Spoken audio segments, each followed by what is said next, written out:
Assalamualaikum Pak Yapi.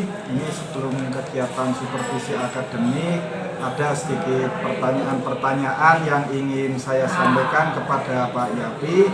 Yang pertama ada KD atau indikator apa yang Pak Yapi gunakan dalam pembelajaran nanti? Oh ya, indikator yang saya gunakan itu kemampuan siswa untuk bisa menjelaskan hubungan antara besaran-besaran kelistrikan, khususnya besaran tegangan listrik, arus listrik, dan hambatan listrik. Dan indikator itu semuanya secara umum termuat dalam hukum Ohm. Yang kedua, metode apa yang nantinya akan Pak Yapi gunakan dalam pembelajaran KD ini? Metode pembelajaran yang saya gunakan itu campuran Pak Ahwan. Ada metode ceramah karena secara nggak langsung dan apa berarti? Yang ada ceramah dan sama diskusi. Oh, ya kenapa Anda menggunakan dua metode itu, ceramah dan diskusi, dibandingkan metode yang lainnya?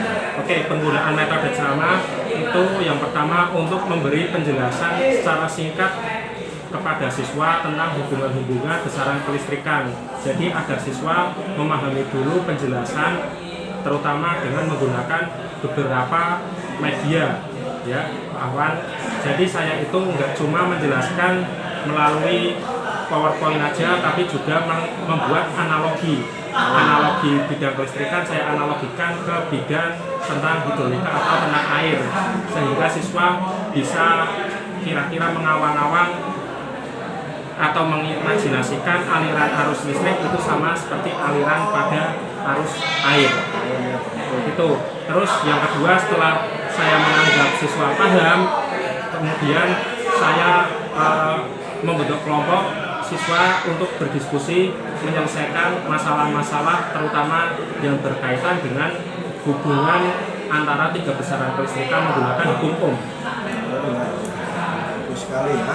Terus untuk pertanyaan selanjutnya ya Pak Yapi, alat dan bahan atau sumber belajar apakah yang saudara siapkan Pak Yapi untuk menunjang pembelajaran ini? Oke, untuk pembelajaran yang Pak Ahwan mau observasi, itu pembelajarannya masih teori Pak Ahwan, belum dibekal. Jadi karena teori bahannya tidak ada bahan-bahan biasa yang saya gunakan, tapi untuk alatnya itu yang pertama laptop dan proyektor untuk presentasi. Selain laptop dan proyektor, saya juga menggunakan standar alat tulis ATK seperti spidol dan penghapus. Itu ya. Karena belum menuju ke praktek, masih teori, jadi belum ada alat bukti. Iya Pak Ahwan. Nah, terus untuk yang selanjutnya, ceritakan tahapan pembelajaran yang akan Pak Yapi lakukan dari awal hingga akhir pelajaran. Tahapannya bagaimana Pak? Dari awal ya Pak Ahwan, berarti mulai dari perkenalan. Mulai dari salam ya.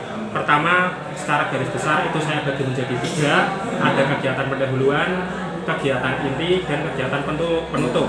Untuk kegiatan pendahuluan seperti umumnya guru-guru yang lain, saya mengucapkan salam, menanyakan kabar, memberikan motivasi, terus mengecek kehadiran, serta sedikit melakukan ice breaking untuk memfokuskan belajar siswa. Selain itu, di pendahuluan saya juga mengikatkan materi-materi sebelumnya, gitu. Terus terakhir, di bagian pendahuluan, itu saya menyampaikan tujuan dari pembelajaran. Itu. Terus untuk kegiatan intinya, yang pertama saya menjelaskan dengan melakukan diskusi dengan siswa. Jadi penjelasannya itu selain saya menjelaskan, siswa juga tak ajak diskusi bareng ya, agar siswa itu semakin paham terutama tentang teori hukum Ohm, yaitu hubungan antara arus, hambatan, dan tegangan. Nah, setelah itu saya menjelaskan formulasi hukum Ohm itu seperti apa. Nah, untuk mewadahi anak, kan umumnya anak atau umumnya siswa itu kan lebih paham kalau melihat penjelasan real, ya kan Pak? Ya. Kalau listrik itu kan nggak kelihatan, ya makanya saya membuat analogi. Di analogi itu saya membuat aliran listrik itu seperti aliran air. Jadi selain gambar tentang kabel, tentang hambatan, saya juga membuat atau menampilkan kepada anak-anak tentang aliran air di suatu pipa. Gitu, biar anak-anak itu menjadi semakin paham. Supaya ada bayangan nanti. Iya, semakin ada bayangan, betul Pak Ahwan.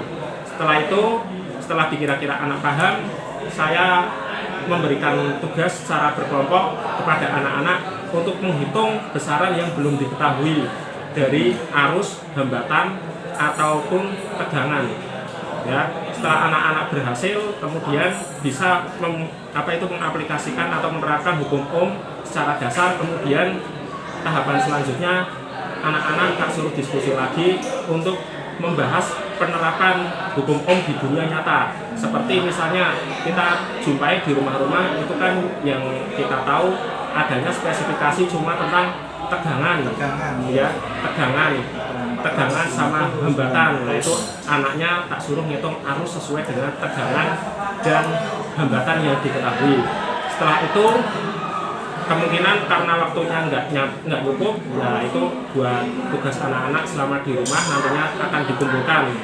Nah setelah itu terakhir itu tahapan penutup. Saya menyimpulkan kegiatan pembelajaran hari itu. Setelah itu saya menyampaikan materi pembelajaran yang akan datang dan keterkaitannya dengan pembelajaran yang sekarang anak-anak lakukan. Setelah itu saya salam untuk Pak Ahwan. Sudah sangat rinci sekali apa yang disampaikan oleh Pak Yapi. Kira-kira nanti disampaikan ketika melakukan proses pembelajaran ya. Iya Pak Ahwan. Untuk selanjutnya, persiapan tertulis apa saja yang Pak Yapi siapkan untuk menunjang pembelajaran nanti?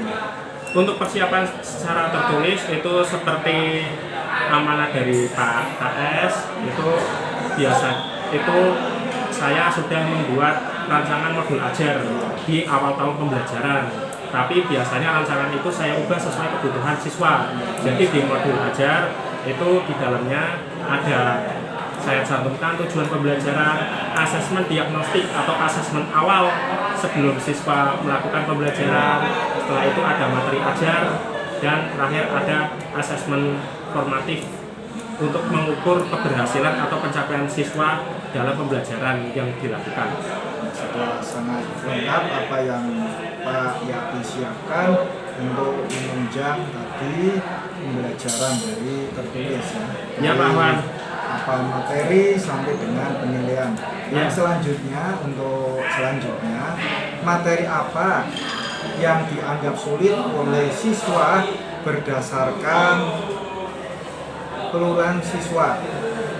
Berdasarkan keluhan siswa? Iya, berdasarkan pikiran siswa atau pikiran saudara. Oh ya. Yang mungkin secara langsung siswa rasakan atau yang mungkin secara langsung Pak Yapi lihat ketika pembelajaran sebelumnya yang mereka merasa sulit itu apa? Oh ya. Kalau materi secara garis besar, kalau materi-materi tentang kelistrikan, tentang teori kelistrikan itu siswa bisa memahami dengan mudah. Cuman yang menjadi permasalahan itu siswa kesulitan dalam berhitung. Oh iya. Iya, dalam berhitung. Jadi siswa ketika menerapkan suatu formula atau rumus, walaupun sederhana, perkalian atau pembagian, itu siswa kurang teliti Pak Ahwan dalam melakukan perhitungan. Contohnya dalam materi apa itu Pak yang ada hitung-hitungannya seperti itu? Ya misalnya aja kayak kemarin sebelum kalau materi ini kan tentang hukum Ohm. Iya. Materi kemarin itu tentang menentukan nilai toleransi atau nilai batas bawah sama batas atas hambatan arus listrik. Itu siswa itu masih sering kebingungan ketika mengalihkan nilai toleransi dengan nilai hambatan yang ada. Itu Pak Ahwan. Oh iya. Ya. Itu memang hampir di semua kelas mungkin ya Pak. Kalau anak khususnya biasanya itu kalau hitung-hitungan itu agak lemah. Atau mungkin dari dasarnya atau mungkin dari pemikiran siswanya yang kurang hobi terkait dengan hitung-hitungan. Terus untuk yang selanjutnya, kompetensi apa yang bisa dimiliki siswa setelah mengikuti pembelajaran sesuai dengan harapan Pak Yapi. Tapi ketika Pak Yapi sudah melakukan pembelajaran, kompetensi apa yang nantinya diinginkan oleh Pak Yapi pada siswa tersebut? Ya, kompetensi yang saya inginkan sesuai dengan pembelajaran yang sudah saya rencanakan, harapannya setelah belajar tentang hukum dasar kelistrikan, terutama hukum Ohm, itu siswa bisa menghitung atau paling enggak meraba atau mengira-ngira nilai dari besaran kelistrikan yang belum diketahui, sehingga siswa itu bisa berhati-hati kira-kira tegangannya besar atau tidak, dan apakah perlu pengamanan berlebih atau tidak ketika melakukan praktikum. Salah satunya itu Pak Ahwan. Itu tujuannya dasar sebelum nantinya kita melakukan praktek ya Pak. Iya Pak Ahwan, betul sekali. Mereka tahu bagaimana nantinya cara menggunakan, cara mengatasinya. Iya Pak Ahwan. Nah ini yang terakhir Pak, Ya, apa yang perlu mendapatkan perhatian khusus pada pembelajaran kali ini yang akan nanti Bapak lakukan itu? yang menurut saya yang paling perlu perhatian khusus itu terutama beberapa anak itu kalau nggak disapa kadang merasa bosan dengan kegiatan pembelajaran teori Pak Ahwan. Benar sekali. Ya, entah itu karena malamnya begadang, atau entah karena bosan dengan materi atau apa, tapi yang paling sering itu anak itu kayak merasa malas memperhatikan materi yang disampaikan. Oleh karena itu saya biasanya sering-sering menyapa anak-anak biar anak-anak itu fokus pada materi yang saya sampaikan. Itu Pak Ahwan. Dan lebih aktif lagi ya Pak. Iya Pak Ahwan, betul sekali. Kalau untuk ini jenjang SMP itu kalau anak dikasih teori itu kesannya lebih ke malas atau mereka kurang aktif, beda lagi dengan ketika mereka disuruh praktek. Betul sekali Pak Ahwan. Itu saja yang dapat saya sampaikan Pak Yapi. Ya Pak Ahwan. Nah, semoga nanti pas kegiatan observasi bisa sukses sesuai dengan rencana apa yang Ya, telah Pak. dilakukan Pak Ya. Yapi. Terima Ya. kasih atas waktunya, sampai ketemu di kegiatan observasi. Ya, terima kasih Pak Ahwan. Ya.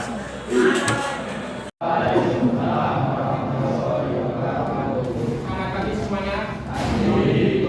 Gimana kabarnya pada pagi ini?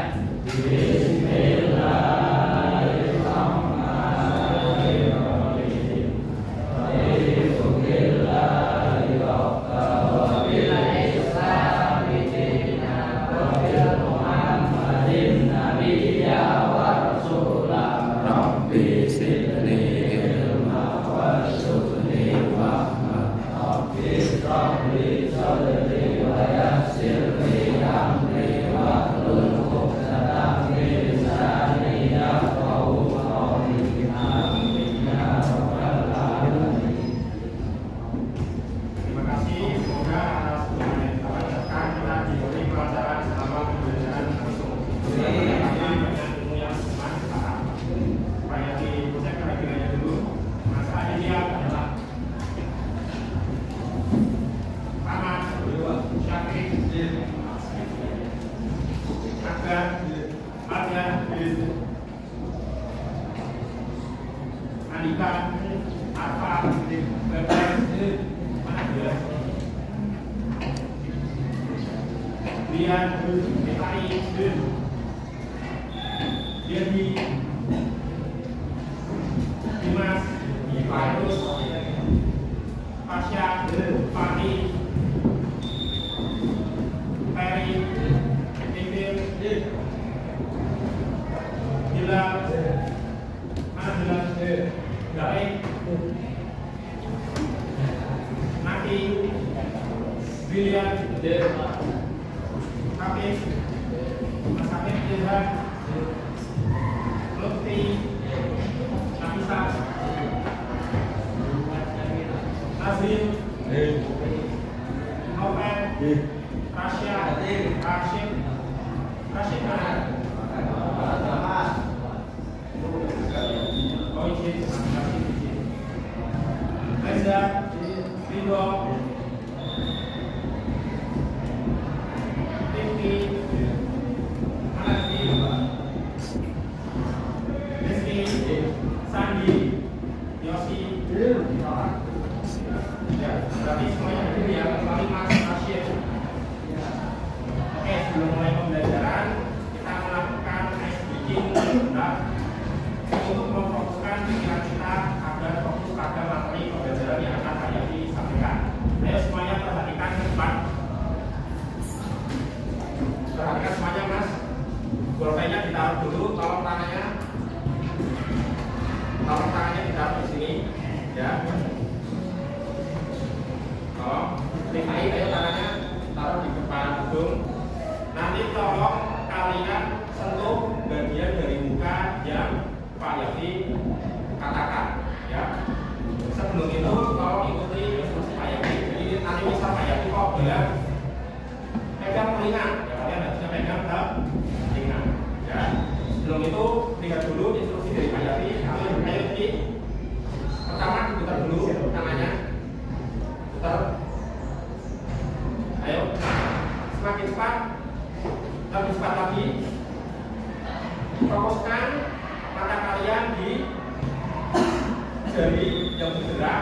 sama lihat instruksi dari Pak Yapi. Ayo Pak lihat instruksinya. Sekarang, jadi ayo Mas, sekarang pegang dagu kalian. Ya, jangan berubah ya, jangan berubah. Ayo siapa yang berhasil pegang dagu? Dagu. Ayo kita ulangi lagi. Ayo putar lagi. Ya, putar lagi. Ayo putar lagi, Mas. Ayo, semakin start. Sekarang pegang hidung kalian. Oh ya, yang kedua semakin baik fokusnya. Ayo terakhir, putar lagi. Sekarang coba pegang telinga kanan. Nah, ya udah cukup. Ya, jadi tujuan tujuan dari SPK itu mencoba memfokuskan pikiran kalian. Oke. Di minggu kemarin kita sudah belajar tentang besaran garis ikan. Ayo coba Pak Yapi kasih perintah terlebih dahulu. Kalau besaran dari tegangan mempunyai satuan apa tegangan? Lembatan satuannya? Kalau arus satuannya? Arus? Oke, kalau daya satuannya? Kemarin kita sudah belajar tentang besaran-besaran dan satuan dasar kelistrikan. Hari ini kita akan belajar materi baru, yaitu materi tentang hukum apa? Mas Dewi perhatikan hukum apa Mas Dewi? Hukum Ohm.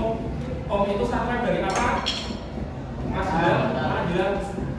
Ohm satuan dari apa? Lembatan. Ya, betul. Ya, hari ini kita akan lanjutkan materi yang kemarin, yaitu hari ini kita akan membahas tentang hukum Ohm. Jadi tujuan pembelajaran pada hari ini yang pertama, kita akan membahas hubungan antara besaran kuantitas listrik, tegangan listrik, dan lembatan listrik menggunakan hukum apa? Hukum Ohm. Yang kedua, berdasarkan hukum Ohm, kita akan belajar untuk menghitung besaran kelistrikan yang belum diketahui dengan menggunakan hukum Ohm. Dan terakhir, kita akan belajar mengaplikasikan hukum Ohm di dunia nyata. Oke, biasa kita langsung aja. Hukum Ohm. Hukum Ohm adalah hukum yang menjelaskan hubungan antara besaran arus listrik, tegangan listrik, dan lembatan listrik. Berarti ada beberapa besaran yang dibahas dengan hukum Ohm? 3. Besaran apa lagi? Arus listrik, terus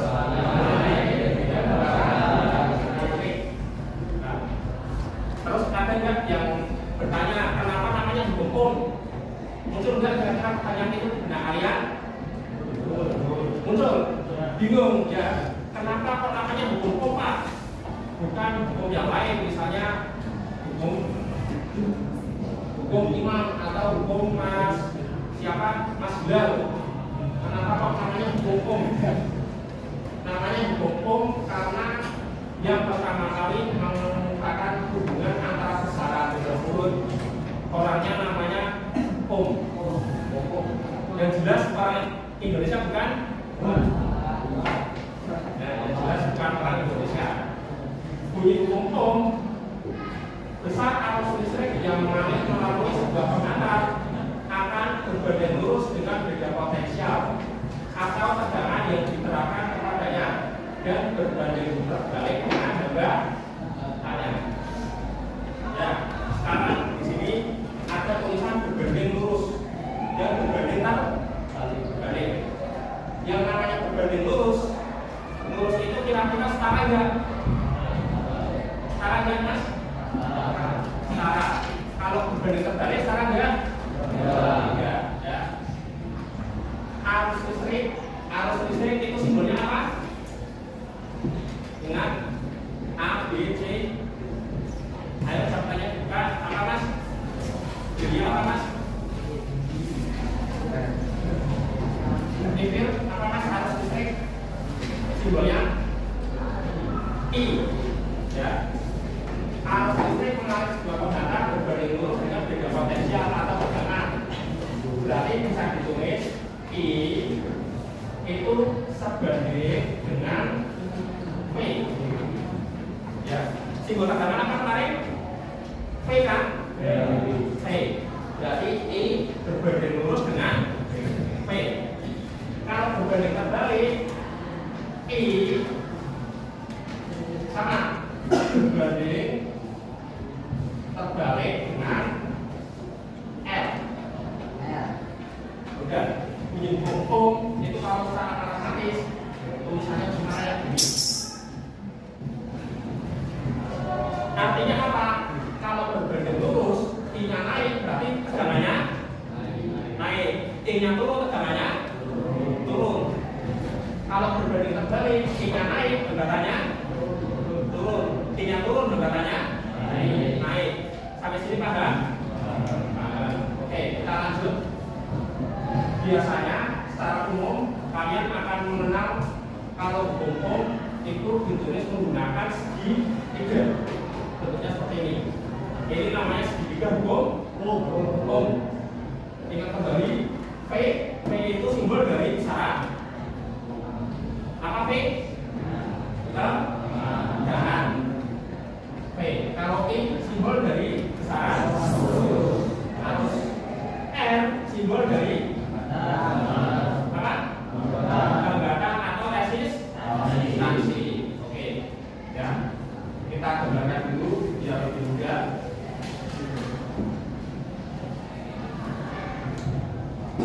Ada P, ada I, ada R. Tapi P itu apa? Tegangan. Satuannya apa tegangan? Satuan tegangan volt. Disingkat jadi P. Setelah itu ada R. R itu hambatan atau resistansi.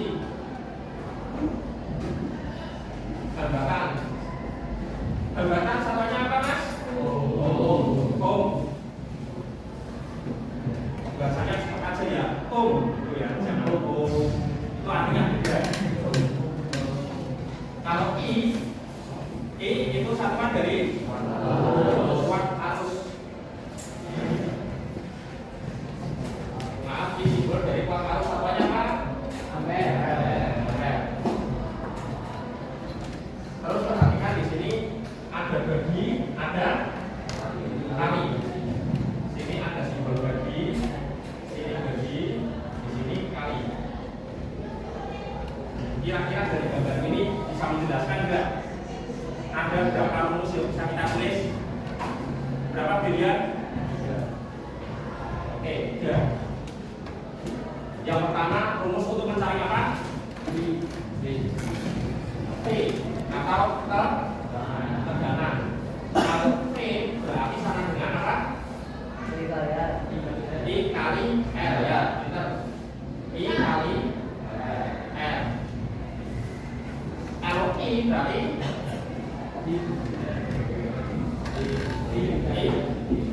apa nama? P bagi R. Benar ya? Yang mau tahu? Tahunya dari mana? Ya, kalian bisa menjawab dengan mudah sebenarnya. Saya tahu dari gambar ini Pak. P sama dengan P dibagi R.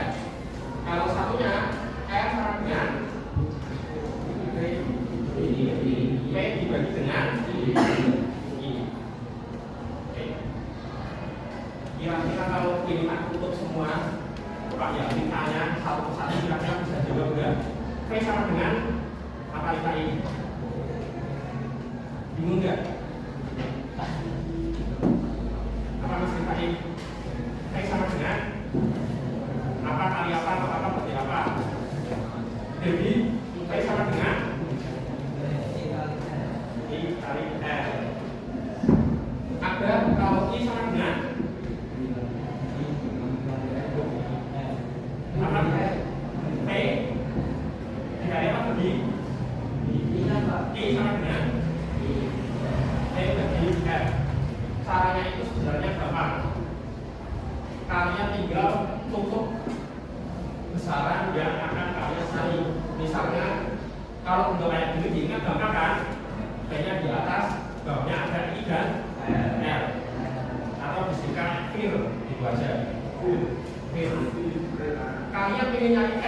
tinggal R-nya ditutup.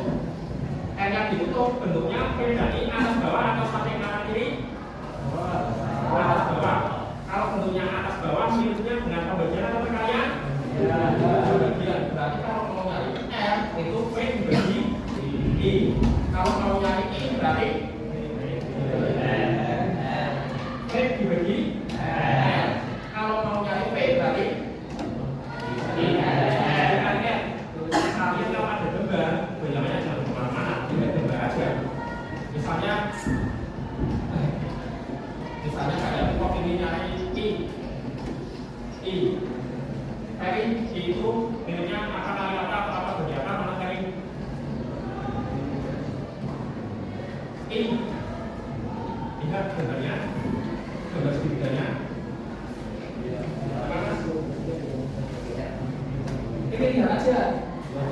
P dibagi R. Jadi kalau R berarti P dibagi dengan I.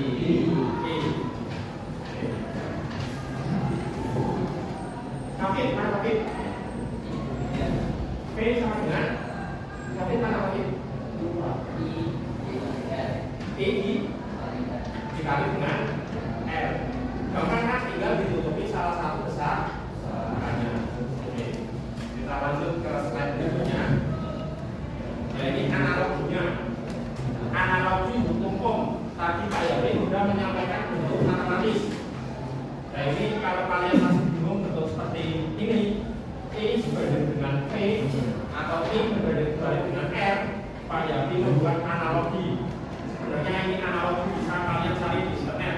Kemudian diperhatikan ini analogi hukum lihat ketika tegangannya besar, ya, tegangannya besar ini, maka sebanding dengan nilai arus, ya. Ini tegangannya besar, nilai arusnya akan sama besar. Tapi ketika tegangannya besar, hambatannya juga kecil, maka arusnya akan dengan tegangannya besar, hambatannya juga besar, arusnya akan kecil. Ini bisa ya.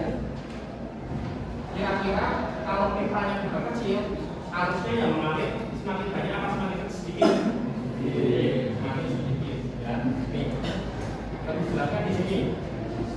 Semakin besar hambatan, ini hambatan ini kan berarti kan semakin sempit kan pipanya, berarti arusnya akan semakin mengecil. Ya, ini analogi hukum POM menggunakan pipa air. Ya, nanti Pak Yadi berikan analogi ini ke kalian biar kalian lebih mudah mempelajarinya. Nah, ini bentuk segitiga hukum POM yang tadi Pak Yadi sudah terangkan. Caranya sama, tinggal dihapus atau ditutupi besaran yang akan dicari. Oke. Sekarang untuk memperjelas aplikasi sederhananya, sekarang Pak Yadi minta kalian untuk kelompok yang lebih mudah untuk kelompok dengan bangku yang lebih jelas ya. Ayo mas, untuk kelompok mas.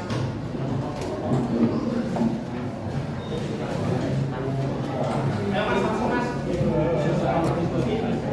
Baik, silakan.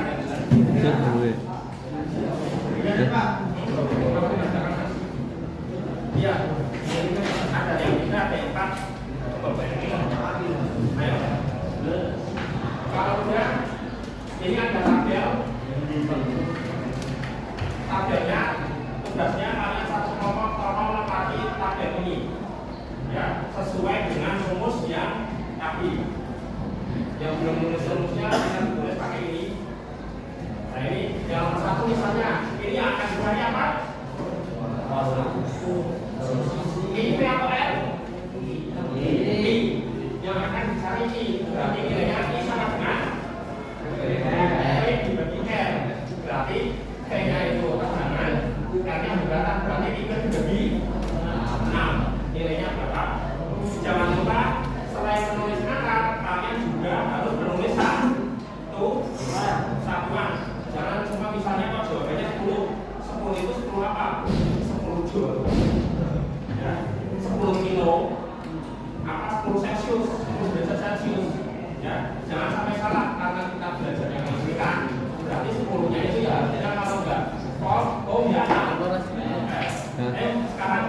kecepatan terlalu.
It's time to begin the third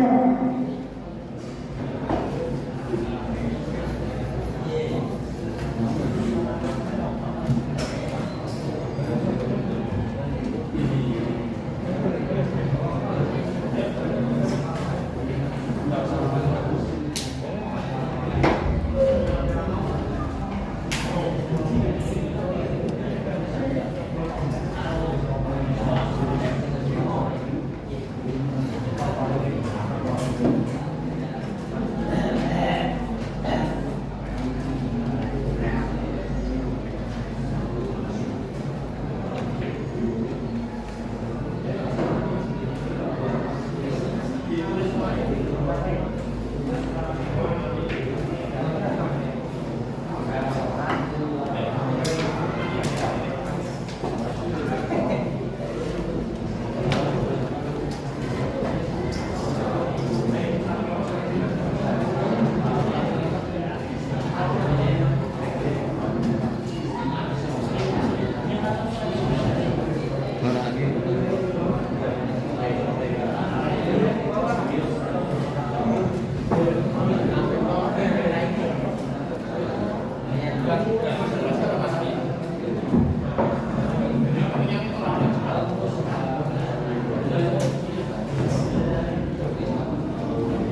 dengan yang mencari sosial sama rumusnya ya.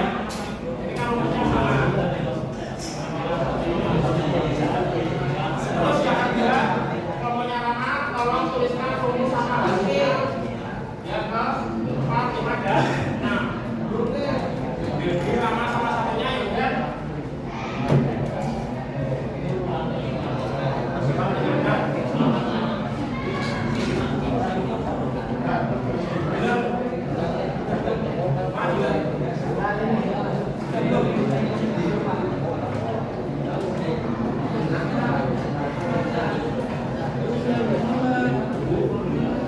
Betul mas.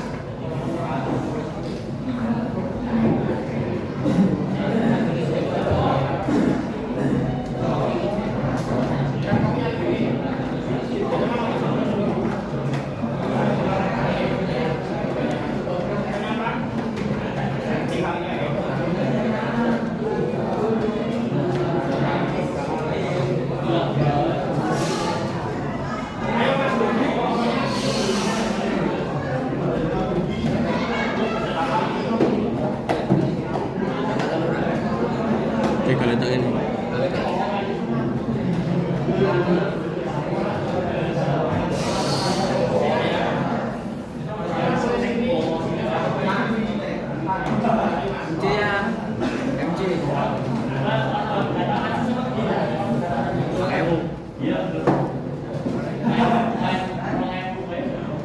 Orang batin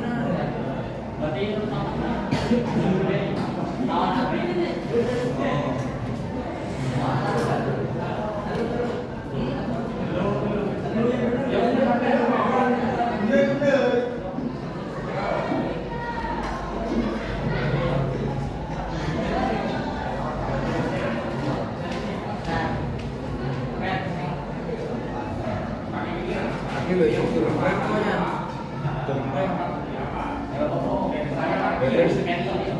oke wes Sama Pak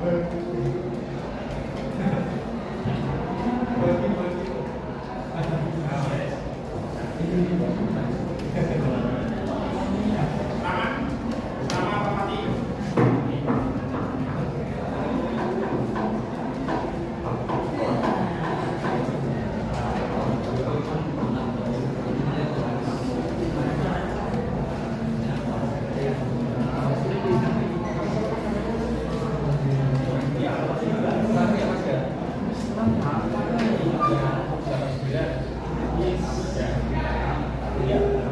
Ya, terakhir nanti Mas Adi ya. Apapun nanti jalannya nanti. Nanti ada lagi.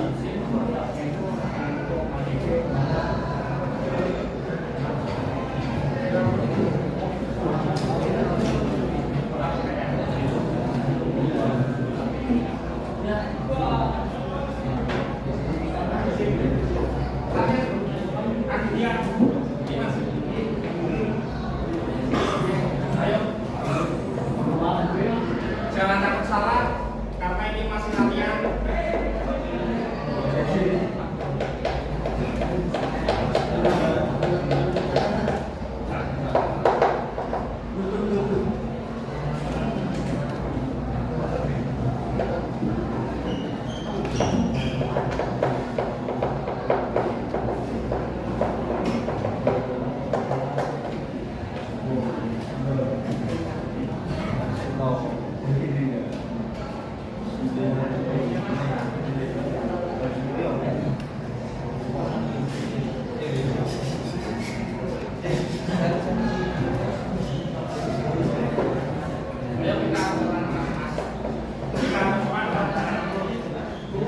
Nomor 1, 2, 3 kita akan cari buat lalu atau I sama dengan V bagi berarti sejalan dibagi dengan jembatan 3 dibagi dengan 0,5 ampere. Berapa sama? Ya ini benar. Terus yang kedua 6 volt dibagi dengan 6 ohm 1 ampere. Berapa sama? Nah, ayo mas, jawab mas. Yang ketiga 9 volt dibagi dengan 6 ohm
dan resistor yang memiliki ini hambatan 220 ohm. Nah, kita akan cari ini arusnya.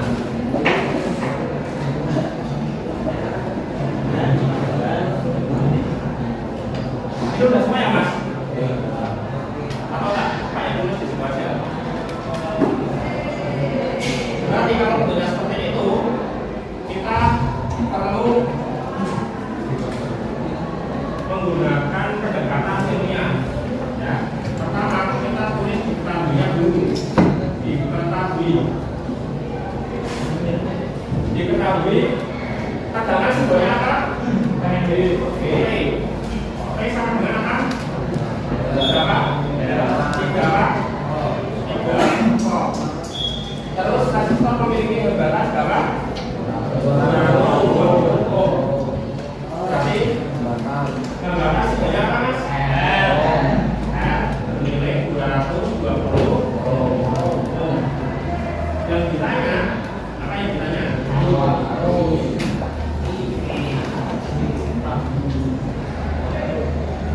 Harus ya?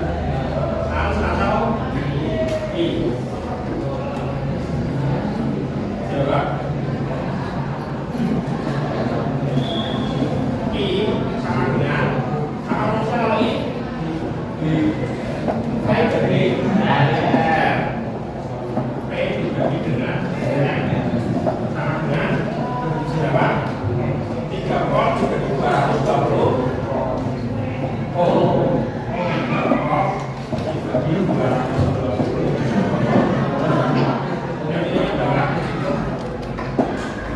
3 volt dibagi 220 ohm.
Hitung cara baginya Mas.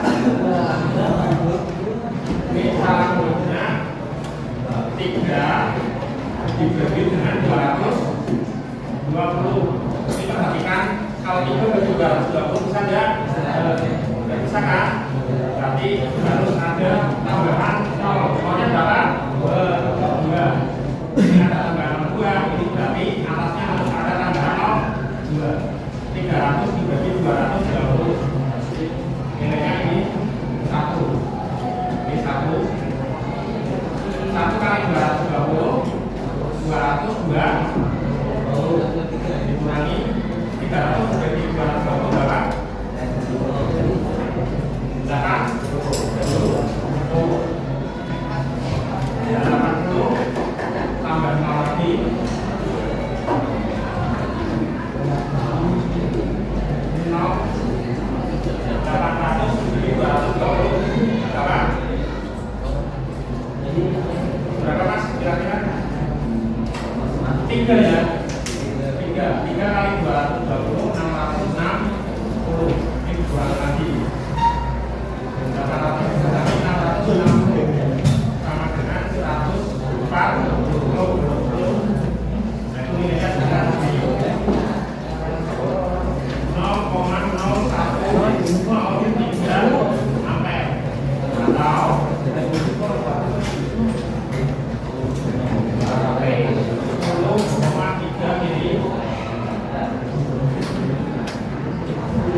Jadi contoh nyatanya, jadi dalam beberapa nyatanya nanti kalau menghitungnya kalian bisa menggunakan alat bantu kalkulator. Tapi kalau masih kasus-kasus sederhana, kalian hitung manual. Oke. Karena waktunya sudah habis, nanti untuk penerapannya Pak Yapi kasih soal, nanti tolong dikerjakan di rumah secara berkelompok. Pak tolong dihubungkan ya. Sampai di sini ada pertanyaan? Beneran nggak ada? Oke. Berarti minggu depan kita akan melanjutkan materi selanjutnya. Setelah hari ini kita belajar tentang hukum, minggu depan kita akan belajar hubungan besaran lain, yaitu besaran antara gaya listrik, energi listrik dengan tegangan dan arus listrik. Ya, jadi kalau hari ini kita fokusnya di 3 besaran, minggu depan ditambah 2 besaran lagi, yaitu gaya dan energi. Sampai sini nggak ada pertanyaan? Oke, kalau tidak ada, kita tutup pertemuan pada hari ini. Sampai jumpa di pertemuan minggu depan. Assalamualaikum warahmatullahi wabarakatuh.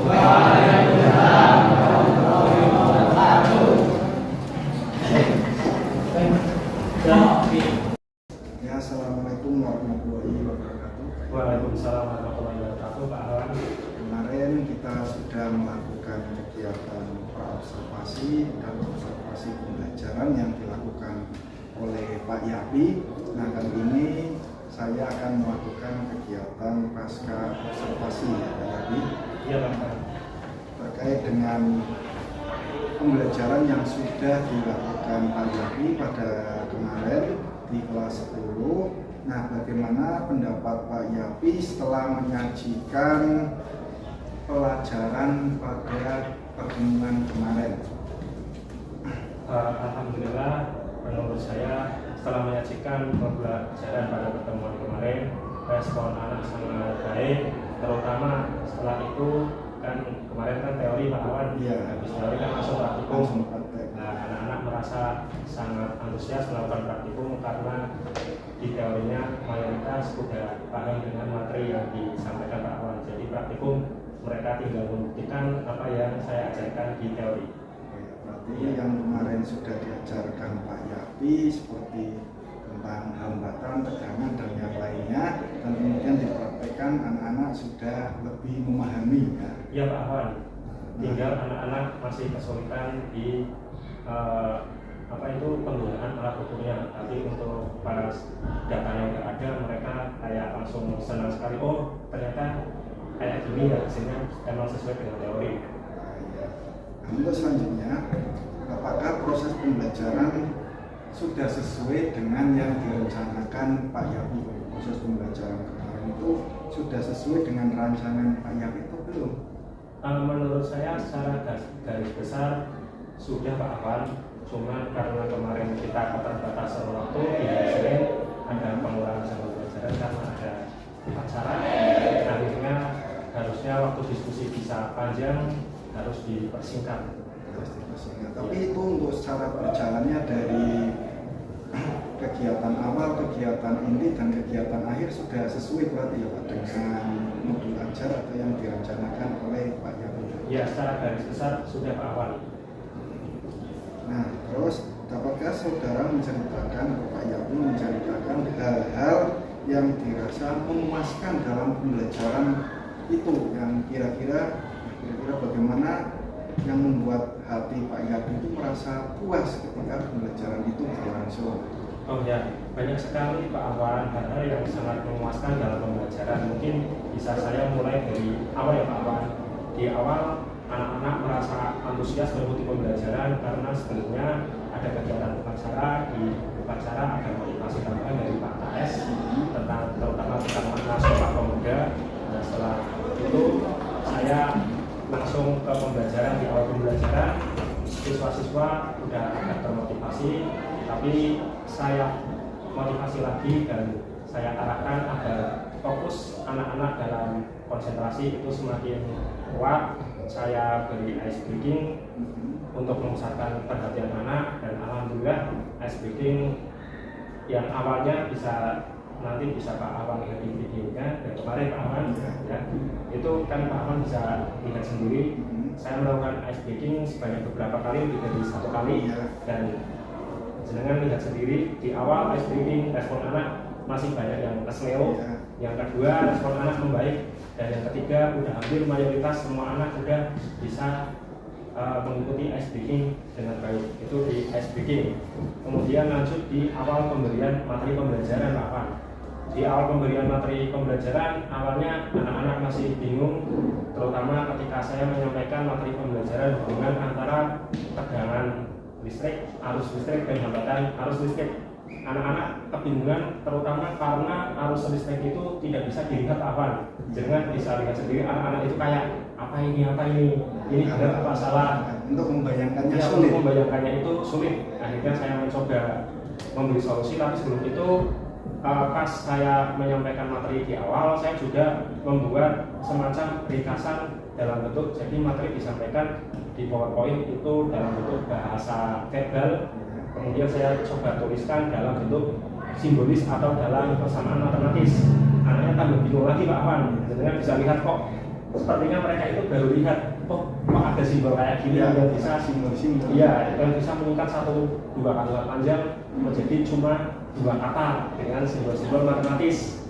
Nah itu anak-anak menjadi awalnya udah paham apa yang dikatakan secara verbal tentang hubungan 3 besaran itu antara tegangan, arus, dan hambatan. Terus saya tuliskan lagi secara ringkas, terutama biar untuk memudahkan anak dalam memori atau mengingat dari hukum yang saya berikan, yaitu hukum Ohm.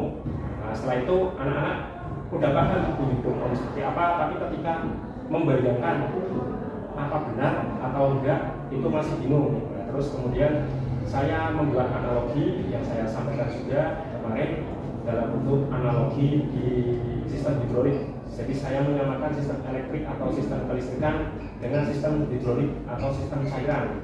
Nah, anak-anak itu langsung bisa membayangkan dengan mudah. Oh, maksudnya air Pak. Oh, ya Mas, ya enggak. Saya menganalogikan misalnya kabel dengan pipa. Semakin besar kabel berarti semakin besar pipa. Semakin banyak muatan listrik yang mengalir berarti semakin banyak muatan air yang mengalir. Itu anak-anak menjadi semakin paham. Apalagi saya sempat bilang, ini kalau pipa, apalagi kok pipanya pipa yang transparan bisa dilihat lagi. Ya, jadi setelah itu saya menganalogikan arus listrik itu sama dengan arus air, tegangan listrik itu sama dengan tegangan pada air. Terus kalau hambatan itu seperti pipa yang disempitkan, ada kotorannya. Ada kotoran ya, pipanya yang kotor, sehingga harusnya misal dalam waktu 1 menit bisa mengisi 1 ember, gara-gara banyak kotoran, banyak kerak di pipanya, akhirnya untuk mengisi 1 ember butuh waktu 2 menit. Itu anak-anak menjadi semakin paham di situ. Terus setelah anak-anak paham tentang konsep hubungan ketiga besaran itu dalam bentuk hukum Ohm, saya mencoba menerapkannya, tapi masih dalam bentuk yang sederhana Pak Awan. Jadi ada tabel, ada besaran mana yang kosong, anak-anak tak suruh mengisi besaran mana yang belum diketahui, itu sesuai dengan hukum Ohm yang telah dipelajari. Intinya saya ingin anak-anak itu bisa mengotak-atik formula dari hukum Ohm. Walaupun mungkin menurut kita mudah, tapi bagi anak-anak yang baru belajar hubungan antara 3 besaran itu dalam bentuk segitiga, saya gambarkan dalam bentuk segitiga. Ini caranya biar lebih mudah, kalian tinggal menutup besaran yang belum diketahui. Nah, nanti hubungannya apa? Kalau yang satunya di atas sama yang bawah berarti dibagi, kalau setara berarti dikali. Nah, anak-anak semakin paham, bisa dilihat waktu kemarin Pak Awan saksikan sendiri, itu anak-anak itu kayak seolah-olah itu kok diskusi kok nggak bertanya, karena mereka saya pantau udah paham Pak Awan. Nah, terus karena kemarin sebenarnya diskusi itu mau saya lanjutkan Pak Awan, cuman karena kemarin waktunya udah keburu mau habis, akhirnya saya buat untuk tugas di rumah untuk diskusi tentang aplikasi dari hukum Ohm untuk menghitung besaran-besaran kelistrikan yang ada di lingkungan sekitar itu Pak Awan. Jadi saya cuma kasih soal dan saya membimbing anak atau meminta anak agar bisa menjadi bahan belajar mandiri, dan nanti hasilnya minggu depan dikumpulkan. Itu kan secara runutannya ya. Yang merasakan dia bahwa tugas yang juga dilakukan misalnya mendeskripsikan atau misalnya maju ketika habis diskusi untuk presentasi itu Pak? Ya itu salah satunya ketika anak-anak maju itu anak-anak langsung tak suruh menuliskan rumus, anak-anak itu nggak bertanya lagi. Bahkan ada yang menuliskan rumus itu dia itu udah nggak melihat rumus karena di pikiran mereka itu udah terbayang, oh bentuk persamaan ini udah dilukiskan dalam bentuk segitiga, kira-kira yang belum diketahui apa itu bisa ditutup. Ya itu salah satunya terutama waktu pembelajaran di teori. Nah, kemarin kan saya sempat melakukan praktikum Pak Wan ya di Saktikum, itu anak-anak itu udah menjadi semakin kayak apa itu istilahnya bisa bekerja sendiri. Ya, artinya kepuasan ya. Iya, saya merasa puas. Jadi anak-anak itu udah istilahnya saya sampaikan sudah bisa ya, mereka praktikkan. dan itu saya cross check langsung pas saya pantau waktu mereka sedang praktikum, ini kok bisa ini alasannya apa, itu mereka bisa menjelaskan. Nah ini salah satunya. Ya, bagus sekali yang dilakukan Pak Yapi sehingga anak sudah bisa mengaplikasikan apa yang diinginkan oleh Pak Yapi yang diajarkan pada teori pada pertemuan berikutnya sehingga anak bisa mengaplikasikan. Nah untuk yang selanjutnya nih, terkait tentang ketercapaian dari tujuan pembelajaran. Dalam pembelajaran itu apakah tujuan pembelajaran sudah tercapai Pak Yapi? Kalau dari tujuan pembelajaran kemarin saya sebenarnya terlalu banyak, ada 3. Yang pertama anak mengerti hubungan antara besaran tegangan, arus dan hambatan dalam bentuk hukum Ohm. Yang kedua anak bisa menghitung besaran-besaran yang belum diketahui dengan hukum Ohm. Dan yang ketiga itu tentang anak bisa mengaplikasikan hukum Ohm untuk menghitung besaran-besaran yang belum diketahui di lingkungan sekitar. Nah itu yang 1-2 insya Allah mayoritas anak sudah tercapai. Namun untuk yang ketiga itu saya belum bisa mengatakan sudah tercapai dengan baik karena kemarin sudah terhenti dengan adanya dengan berakhirnya waktu pembelajaran itu. Karena itu berarti membutuhkan waktu yang lebih panjang ya, lagi ya Pak ya, Pak, untuk agar 3 tujuan pembelajaran itu bisa tercapai. Untuk yang selanjutnya, apa yang menjadi kesulitan siswa ketika mengikuti atau melaksanakan pembelajaran yang dilakukan oleh Pak Yapi kemarin? Kesulitan paling utama yaitu tentang menghitung. Menghitung. Jadi yang namanya ada formula atau ada rumus itu kan biasanya anak harus bisa mengolah yang belum diketahui apa. Mengolahnya berarti harus dikali atau dibagi, mayoritas anak tidak paham. Tapi begitu ada kasusnya, ini nilainya ini, besaran nilainya ini, kamu tinggal mengalihkan atau membagikan, itu yang agak kesulitan. Apalagi kalau yang dikalikan atau dibagikan itu nilainya tidak setara. Misalnya satunya nilainya puluhan, misalnya 10, 20, dan satunya misalnya nilainya koma-koma atau sepersepuluhan pecahan atau pecahan. Itu yang bikin anak biasanya udah males duluan gitu. Ya, jadi mungkin kemampuan awal terutama di bidang matematis anak itu yang menurut saya membuat saya agak kesulitan ketika harus mengajari anak tentang menerapkan rumus hukum. Berarti yang menjadi kesulitan anak adalah bidang matematis ya Pak? Ya. Terkait tentang berhitung, perkalian, mungkin pembagian ya. Itu memang dasar, mungkin nanti juga akan diperbaiki mereka terkait dengan pembelajaran atau Pak Yapi punya solusi pada pembelajaran berikutnya untuk mengatasi kesulitan yang dihadapi siswa terkait dengan berhitung. Mungkin di sela-sela pembelajaran bisa menambahkan atau bisa bagaimana. Nah untuk yang selanjutnya, apa yang menjadi kesulitan Pak Yapi untuk menerapkan pembelajaran tersebut? Apakah ada kesulitan? Kalau kesulitan, kalau dari dalam kelas sendiri sepertinya tidak ada, karena itu hanya masa pembelajaran teori. Cuma kesulitan itu datangnya dari luar, karena kemarin kan observasi dilakukan pas setelah selesai upacara. Jadi kondisi di luar kelas itu banyak kelas-kelas lain yang belum kondusif, masih seliweran ya, ada siswa yang seliweran dari kelas lain. Nah, tapi selama pembelajaran itu berlangsung, Pak Yapi tidak menemukan kesulitan untuk mencapai tujuan pembelajaran itu berarti? Insya Allah tidak, Pak. Nah, kalau tidak ada, mungkin adakah tadi alternatif kesulitannya karena kesulitannya adanya suasana yang kurang kondusif, anak di luar itu mengganggu, adakah alternatif lain untuk mengatasi ya kan tadi kesulitan yang mengganggu? Alternatifnya apa Pak? Ketika ada anak seliburan padahal kita sedang melakukan pembelajaran, itu kira-kira bagaimana alternatifnya untuk mengatasi masalah tersebut? Mungkin alternatifnya karena ini bukan masalah 1-2 orang guru, tapi masalah banyak guru. Nah, mungkin salah satu alternatifnya perlunya ada kedisiplinan dengan cepat. Jadi ketika upacara selesai, itu secara langsung anak-anak sama guru yang mengajar di kelas yang bersangkutan mungkin harus langsung terkondisikan dengan baik. Jadi tidak mengganggu kelas yang sudah dikondisikan dengan baik. Itu mungkin salah satu alternatifnya. Berarti alternatifnya ya kita berarti harus itu ya bareng-bareng ya. Untuk kesatuan Ya, agar hal itu bisa terselesaikan masalahnya. Ya, Pak. Nah, untuk selanjutnya, marilah kita bersama-sama kita identifikasi hal-hal yang telah mantap bagi Pak Yapi atau yang perlu ditingkatkan lagi berdasarkan kegiatan kemarin. Hal-hal yang sudah mantap itu apa saja Pak? Kemarin yang pada saat pembelajaran mungkin adanya perubahan dari siswa yang tadinya tidak tahu menjadi tahu atau bagaimana?